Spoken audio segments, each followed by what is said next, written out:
حضور پہلا جلسہ سالانہ کس سال میں ہوا تھا اور کتنے لوگ حاضر تھے؟ پہلا جلسہ سالانہ جی پہلا جلسہ سالانہ ہوا تھا 1891 میں، جی 1891 میں، جی حضرت مسیح السلام کے زمانے میں، جی اور مسجد اقصیٰ میں ہی ہو گیا تھا، اتنا چھوٹا سا جلسہ تھا، اچھا 75 لوگ اس میں شامل ہوئے تھے صرف.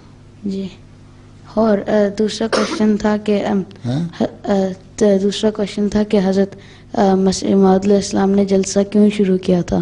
کیوں شروع کیا تھا؟ اللہ تعالیٰ نے کے حکم سے اللہ شروع کیا تھا تاکہ جماعت کے لوگوں کو اکٹھا کریں. ہر ایک کا حضرت مسیح علیہ السلام کا زمانہ تھا، ہم سب نبی تھے نا، نبی کی صحبت میں ان کے قریب رہنے میں سے آدمی کو روحانیت میں بھی ترقی ہوتی ہے اور دینی علم میں بھی ترقی ہوتی ہے، اور بہت سارے مسائل بھی پوچھ لیتا ہے انسان.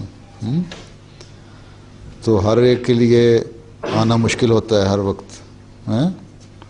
بعض لوگ نہیں آ سکتے تھے،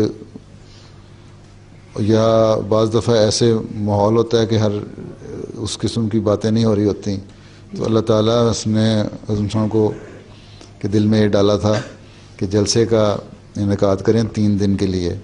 جی. اور اس 3 دن میں لوگ سارے جمع ہوں، وہاں دین کی باتیں ہوں، حضرت مسیح کی تقریریں ہوں، سوال جواب بھی ہوتے ہیں، وہاں کسی نے کچھ پوچھنا ہو تو پوچھے ہیں. جی.